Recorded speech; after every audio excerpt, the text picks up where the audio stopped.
Greg, one half of RadfordHomes LLC. My lovely and beautiful wife, Sabrina. Well, you know the deal. She's the brains and the beauty behind the operation. But today is all about Central Florida texture and painting. And RadfordHomes putting together this class. Hey, sir, what are you bringing out of that vehicle right there? Oh, man, we got some goodies for tomorrow, man. We're going to be here live. We'll be doing it up right here, talking to y'all about real estate. Man, you flipping all these houses and you got to go out and get your own snacks and drinks? I thought you had a team that would do that, listen sir. Listen here, man. Check it out. Behind the scenes is where it all counts. I learned that from my big brother at Risk Club. He got the best network on the planet. He just needed a videographer. He called RadfordHomes. I came through. Next thing you know, this guy all over the net. Check him out. Jeffrey Williams Risk Club. You can see him getting it in out there in real life. No.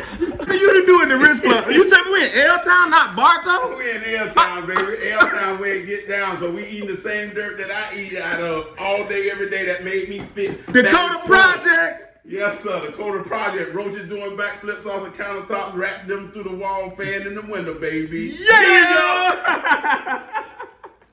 See y'all tomorrow, man. Was it difficult? Not really. It was. We're gonna talk about it. Was it difficult? Was it easier that you had somebody to kind of tell you where to go and what not to do and what to help you push you along? Get with you somebody who ain't gonna try to go into your pockets. All right? Get with somebody that's not gonna go into your pockets. Now, everything is not gonna be free, but anytime Kim and T have a problem, they call me. I'm gonna give it to them raw, straight up. We develop a relationship. When I have something, they come and support me. When they have something, I go and support them. This is my little family. This is my little tribe right here. You know what I'm saying? We look out for each other. So we brought T. Gregory in on the deal that T and Kim had. Because Kim had another contractor that was going to charge her $125 a week just to have the permit out. Kim has been flipping this house for over a year now. So if somebody go in the phone and type in 52 and then put $125 a week. $6,500. How much? $6,500. Oh, so in 1 year, she'd have paid $6,500 plus the permitting fees, right? We stopped all that. When she called me, I said, no, we ain't doing that.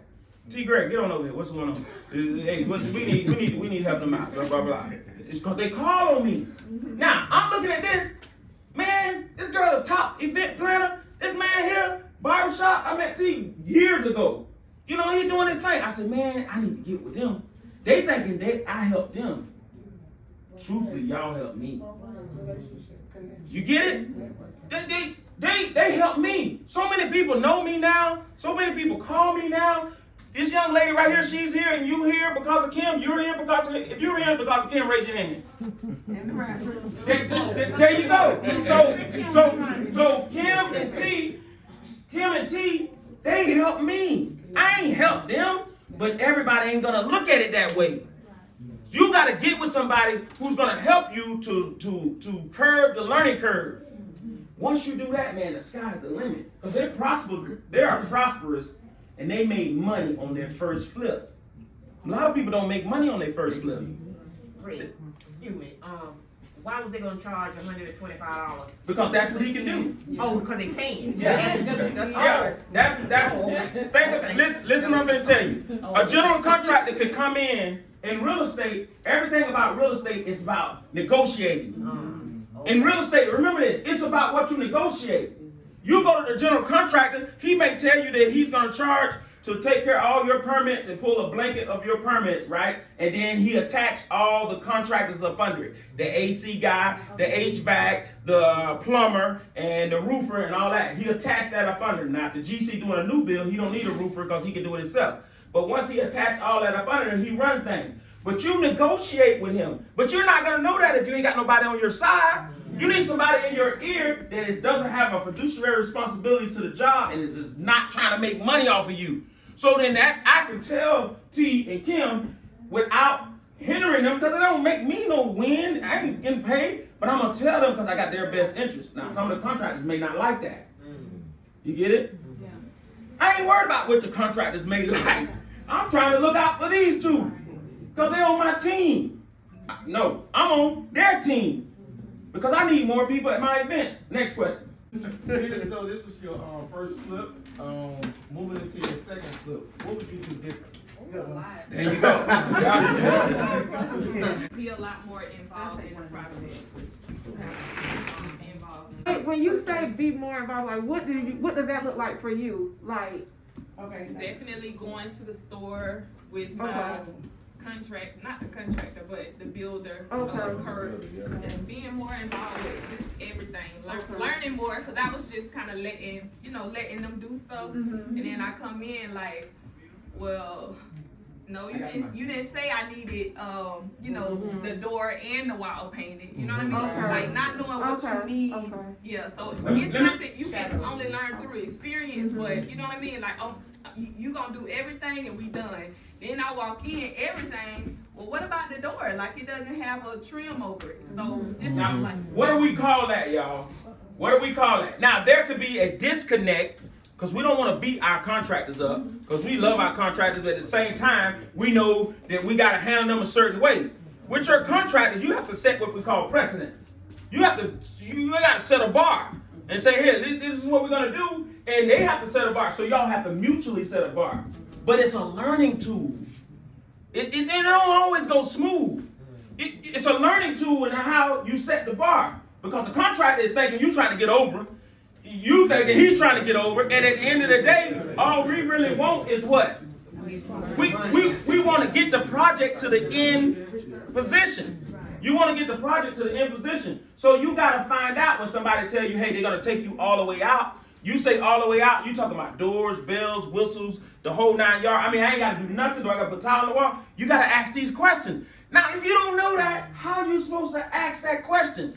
This is where you need to partner with somebody. And it damn sure don't have to be me. You partner with T and Kim because they've been through it. Can I make a suggestion? Yeah. If you're really gonna do a flip, make a spreadsheet. Go into Home Depot, go into Lowe's, look online, and get the bare minimum item that you need to put into a flip, and look at your nice to have and weigh out.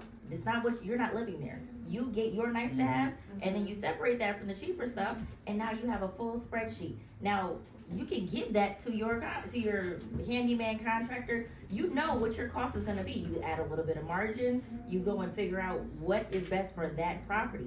Don't go above and beyond. You need to say a bare minimum just to flip the house. Don't get attached to it.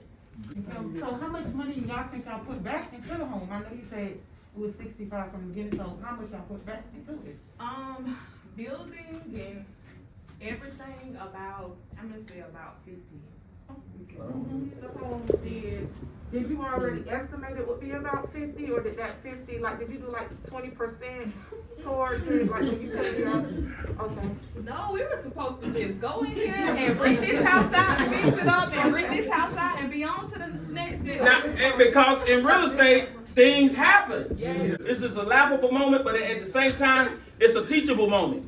Now, if you can't pivot, then you gotta stand in the gap. And if you gotta stand in the gap, if the house done went from a $10,000-$15,000 renovation to a $50,000 renovation, and you don't have the money, you better have a network. Somebody, RadfordHomes or T. Gregory or a hard money lender or whoever, or T got this. You better have somebody on your team, or your project is gonna be sitting there stagnated. All right, so it's important to build your network because she was able to get through it. So when you had questions and you call or ask, how would you have done that if I didn't kind of tell you, hey, I think you should do this? What would you have done?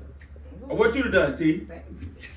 Well, we had to get through. We done had to get through it. He's exactly right. So get you somebody who's already been through it, that ain't trying to bust your pockets up and take all your money, because all this stuff is free on YouTube, but it ain't gonna work just you going to YouTube. You're gonna need somebody who know how to touch it, feel it, walk in there. You're gonna need the general contractor to work with you, because the general contractor, he might want to charge you more now, because now the job has changed. So it's not an all in all to just work with one general contractor. If you find a project where you want to work with like different subcontractors, how does that work? Is it best to work with one general contractor that comes? Great question. Great question. Let me Answer it, T. One thing I want to correct you about. General contractors and subcontractors are two different categories. Okay. I'm not saying this because I'm one, but general contractors are here. Subcontractors generally are not licensed Okay. They are supposed to be. So first thing you ask any contractor, not just me, is what he said earlier. What's your license number? I'm saying that to protect each and every one of you. Okay. You get that license number and you go check them out. Because as a GC, I've gotten beat by subs, so you can imagine what happened to you. What I mean by got beat, they take my money and run. But if they got a license, that 10,000, 15,000 is not enough for their career. Then you have some recourse. If they don't have a license, you can just be mad at them. So get the license number, check them out. So general, building, residential contractor, and then everybody else. Because and I asked that too because you see where some of these individuals are taking like these YouTube courses just to pass the test, just to get a license, but not knowledgeable in the business. So whenever you look that person up, how do you know that? Well, just because they pass the test, don't mean they got a license. Okay. You have to go before the board. Right. And the board has to assess you and give you a certified license. Okay. Passing the test means nothing. Okay. All right? So they have to have a license number. Okay. That's what you gotta make sure they have a license number. I don't care what they tell you. Now, if they don't have a license number, we already know that they're what? They're not licensed. So, you know they can't go pull a permit. The permit's in the window. The piece of paper that's electric or whatever. I was flipping years back, I don't know if you remember, but years back. And what I got caught up in was someone using somebody else's license. So they do the license. They do the license. That happens. Wow. They do the license. Very true. Someone just called me and said somebody was using my license number. Yeah. Wow. I appreciate the lady telling me because I wouldn't have known. That's right. And I know him. So that is Yeah. I'm glad you brought that So up. when I had some issues with the work that he did, because he gave me a license number, so I figured, that was back in the day, you couldn't, well, you could, but I didn't know how to go on there, check to make sure he was the actual person who owned the license, and I didn't do that. So when he started digging footers and doing all kinds of stuff like that for my had a bill to flip, and I was, the city, thank God I worked for the city, and some of the inspectors took care of me. They was like, nah, you got to get rid of this guy, and so. Or whatever, so that you can be your own funder, or lender if you want to call it. For instance, from what I know, you're always going to have to back your business credit with personal credit. It's no question, and it's easy once you have it. Now, an example is if you get a property, you can say your rent or your mortgage or your whatever you have is $1,200. You have 3 rooms, divided by 3. I can help you get a primary trade line by going and saying you live at that property. Now I am reporting to the credit bureau that you have a primary trade line, meaning that's more than you being an authorized user of someone's credit card. So that's leverage like you have a mortgage. And I said you paid on time for so many years. You have 3 years of solid history now that you could go and the bank is gonna be like, oh, she pays that on time. So basically you can charge people what is that, like $600 for, you're saying that they rent a room from you. You just making money off of these properties in addition to what you're doing while you're building or renovating. Once again, what's your name and number, your contact? Bina, 813-750-7510. One more time with that number. 813-750-7510. All right, tomorrow you got to come check me out, man. I'm going to be right here teaching you what I got to do about this real estate in 2022. Check it out. I'm Greg, one half of Radford Homes LLC, and my lovely and beautiful wife, Sabrina. Well, you know the deal. She's the brains and the beauty behind the operation. But today is all about Central Florida texture and painting. And Radford Homes putting together this class. All right? Tomorrow, you got to come and check us out, y'all. All right, a lot of people don't know it's always work behind the scenes. We don't have a team that go out there and get all the goodies, the snacks, the drinks, all that. So we got to grind it on our own. So anytime you're doing any properties, anything, it's work. It's not like magic. So you got to put in the work in order to get the results. A lot of people want success without work, but the only time that occurs is in the dictionary, folks. Success becomes before work. Yeah.